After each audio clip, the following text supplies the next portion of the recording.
Jadi mungkin kita perlu pahami ya bahwa sebenarnya perubahan kelas standar ini memang sudah ada di dalam undang-undang terkait jaminan kesehatan nasional. Nah, tujuannya adalah kita meningkatkan kualitas layanan terutama rawat inap khususnya tadi ya untuk perbaikan kepada masyarakat. Tadi disampaikan ada 12 kriteria kelas rawat inap standar. Jadi seperti bahan bangunannya, kemudian ventilasinya, pencahayaan ruangannya, kemudian kalau yang paling penting ini adalah kepadatan ruangan ya Mbak Cindy ya. Karena maksimum itu hanya boleh 4 tempat tidur dengan kamar mandi di dalam. Nah kalau kita lihat sekarang, terutama yang untuk kelas 3 itu tempat perawatannya bisa ada 6, 8, bahkan 10 dan bahkan ruang kamar mandinya itu berada di luar. Nah ini yang pertama kali akan kita lakukan standarisasinya secara bertahap sampai dengan 30 Juni 2025. Nah, kita sudah melakukan uji coba ya di beberapa rumah sakit sebagai termasuk juga rumah sakit swasta ya dalam hal ini ada dan kita sudah mendapatkan ya hasilnya untuk uji coba ini bahwa memang layak untuk bisa dilakukan baik di rumah sakit pemerintah maupun rumah sakit swasta. Sebenarnya kriteria apa saja Bu yang harus dimiliki rumah sakit untuk standarisasi KRIS ini? Tadi ada 12 kriteria yang saya sampaikan ya. Pertama misalnya bangunannya tidak memiliki porositas, ventilasi, ukuran ventilasi udaranya seperti apa, pencahayaan ruangannya, kemudian minimal di satu tempat tidur itu ada 2 stop kontak ya. Kalau kita lihat kan di belakang tempat tidur itu sering ada panel. Nah itu harus disediakan untuk kelas rawat inap termasuk kelas rawat inap kelas 3 dalam hal ini. Kemudian kita tahu ada pengatur suhu ruangan dan kadang-kadang untuk bel pasien mungkin ya, bel memanggil perawat kan kadang-kadang di kelas 3 itu seringkali kita tidak temukan seperti itu ya kan. Kemudian outlet oksigen dan tadi kapasitas maksimumnya hanya boleh 4 tempat tidur per satu ruangan. Oke, respon dari rumah sakit seperti apa soal standarisasi ini Bu Nadia? Iya, jadi memang kita tadi pertama yang kita lakukan adalah verifikasi dulu ya, verifikasi kita mulai dari RSUD, kemudian rumah sakit vertikal di bawah Kementerian Kesehatan dan baru rumah sakit swasta.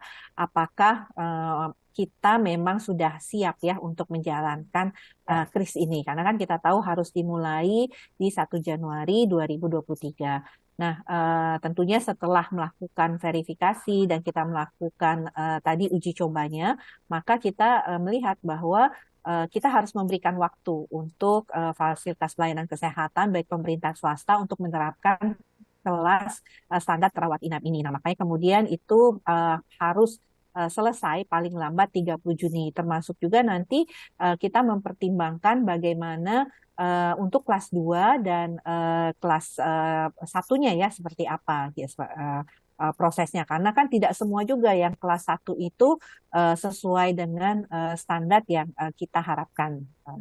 Ada kesulitan dari rumah sakit soal penerapan standarisasi KRIS ini ketika mereka harus merubah atau mungkin ada renovasi yang dilakukan untuk bisa memenuhi standarisasi KRIS?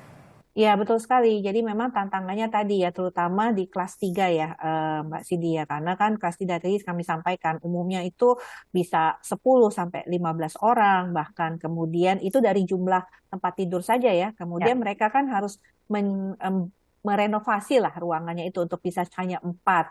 Terus di dalamnya harus ada kamar mandi untuk tiap 4 tempat tidur. Selain itu tadi outlet oksigen itu kan harus dibuat ya. Karena selama ini kan biasanya tabung-tabung itu yang diberikan kan biasanya. Nah, jadi ya memang membutuhkan beberapa hal ya, terutama dalam hal renovasi. Selain juga untuk melihat lagi bagaimana penyesuaian kelas rawat inap standar ini. Makanya nanti kelas 2, kelas 1 itu belakangan kita lakukan penyesuaiannya. Karena kita utamakan dulu yang kelas 3. Karena yang kelas 3 ini memang paling banyak membutuhkan perubahan.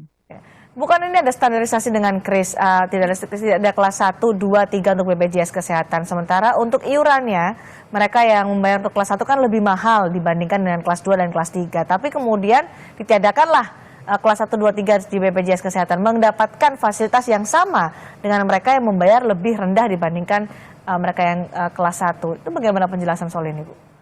Ya, jadi memang ada roadmap-nya ya untuk penerapan kelas rawat inap standar ini.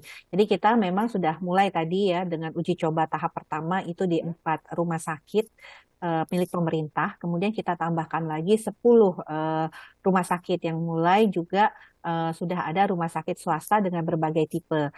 Nah, dari sini kita sudah bisa melihat bahwa memang pertama diperlukan waktu untuk penyesuaiannya, termasuk tadi ya perhitungan untuk kapasitas bed Ya, occupation rate-nya seperti itu. Jadi untuk penerimaan pasien juga harus diperhatikan karena kalau renovasi terus nanti nggak menerima ya, pasien kelas 3 juga sulit ya. Nah, kalau ya. untuk kelas 2, kelas 1 tentunya sampai saat ini tidak ada perubahan manfaat yang diterima. Jadi mereka tetap mendapatkan manfaat karena memang iurannya juga tadi disampaikan Mbak Cindy kan masih membayar Ya, masih kelas 150 kelas 2. ribu per bulan untuk kelas 1, 100 ribu per bulan Betul. untuk kelas 2. Iya, jadi Oke. haknya tidak berubah kalau sampai saat ini.